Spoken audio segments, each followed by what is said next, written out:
2005 இந்த ஊழியத்தை ஆரம்பிக்கும் போது ஒரு வயதான தாயும் தகப்பனும் 2 பேர் சர்ச்சுக்கு வருவாங்க. ரொம்ப வயசானவங்க.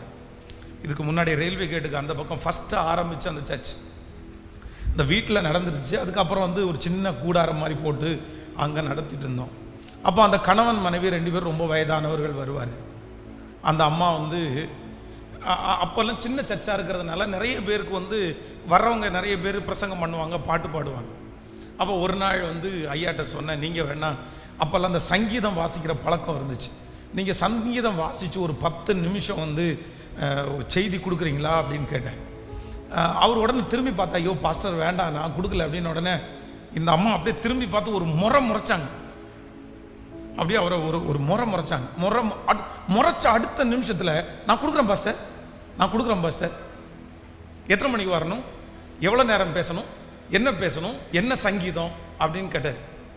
ஸோ இன்னைக்கு இந்த பேகு அப்படின்னா சிஸ்டேஷனுடைய பேகை தூக்குறது இன்னைக்கு ஒரு ட்ரெண்டு மாதிரியே ஆயிடுச்சு. அப்படின்னா ஒரு உண்மையாக நேசிக்கிற ஒரு கணவனார் ஏன் ஒரு ஒய்ஃபோட பேகை தூக்க மாட்டாரா அப்படின்ற விஷயங்கள் எல்லாம் ட்ரெண்ட் ஆயிடுச்சுன்னு நினைக்கிறேன். அதனால நிறைய பேர் பேஷன் மாதிரி தன்னுடைய மனைவியினுடைய பேகை தன்னுடைய கையில் வச்சுக்கிறது தப்பெல்லாம் கிடையாது, தாராளமாக சுமக்கலாம். அவங்க கையில் பிள்ளையை சுமக்கிறாங்க, நம்ம பேகை சுமக்கிறோம், நம்ம பிள்ளையை சுமக்கிறோம், அவங்க பேகை வச்சுக்கிறாங்க. அதெல்லாம் நம்ம வேற்றுமை. மனைவியினுடைய பேகை கையில் வச்சுக்கிறது அது தவறு, அது ஒரு மரியாதை குறைவு அப்படியெல்லாம் கிடையாது. அது நம்ம உயிர், நம்ம கணவன் மனைவி என்கிறது வேற அல்ல. அவங்க 2 பேரும் ஒரே சரீரமாக இருக்கிறாரு. நான் வச்சுக்கிறேன், நீ வச்சுக்கிற. அப்போ அப்போல்லாம் 2005 எல்லாம் நான் பார்த்த வரைக்கும் மனைவியினுடைய பேகை கையில் தூக்குறவங்க என்னுடைய பார்வைக்கு ரொம்ப ரேர், ரொம்ப கஷ்டம். நான் அந்த மாதிரி பார்த்ததெல்லாம் ரொம்ப கஷ்டம், குறைவு. ஆனால் அவர் என்ன பண்ணுவாருன்னா, ஆராதனை முடித்தோன்னா அந்த அம்மா 2 பைபிளை எடுத்து உள்ள சொருகி அவர் கையில் கொடுக்கும். அவர் தோளில் போட்டிருப்பார். அவர் தோளில் போட்டு முறைக்கும் திட்டும். அப்புறம் பிரசங்கம் பண்ணிகிட்டே இருக்கிறார். அந்த அம்மா அப்படின்றாங்க, என்னாத்துமாவே கத்திரி சுத்திரி போட்டார். எப்படி இருக்கும்?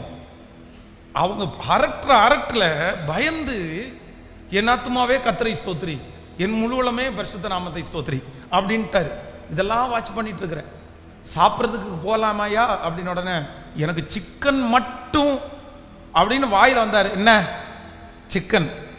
பரவாயில்ல பாஸ்டர், சிக்கனோ மட்டனோ எதுனாலும் சாப்பிடும். ஆமாம் பாஸ்டர், சிக்கனோ மட்டனோ. அந்த அளவிற்கு கைக்குள்ள போட்டு வச்சுருந்தாங்க. ஆனால் திடீரென்று ஒரு நாள் அவங்க கொஞ்சம் அவர் சிக்காக இருந்தார். அவர் இறந்துட்டாங்க, அவங்க மரிச்சிட்டாங்க. திடீர்னு அவங்க நாங்கள் யாருமே எதிர்பார்க்கல. எனக்கும் என்ன ரொம்ப அவங்களுக்கு பிடிக்கும், ரொம்ப வயசானவங்க.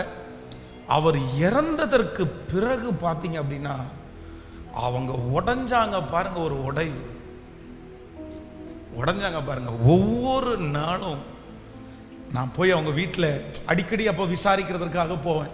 நல்லா இருக்கீங்களாம்மா? ரொம்ப வயசானவங்க. அப்போ சொல்லுவாங்க, நான் நல்லா இருக்கிற காலத்தில் அவங்கள நல்லா வச்சுக்கல பாஸ்டர், அதனால தான் ஆண்டவர் எடுத்துக்கிட்டார், அதனால தான் ஆண்டவர் எடுத்துக்கிட்டார். நான் இன்னும் கொஞ்சம் அவரை நல்லா பார்த்துருக்கலாம், இன்னும் கொஞ்சம் அவரை சந்தோஷமாக வச்சுருக்கலாம். அவருடைய பிபிக்கு நிறைய நான் தான் பாஸ்டர் காரணம், அவருடைய சுகருக்கு நான் தான் பாஸ்டர் காரணம்.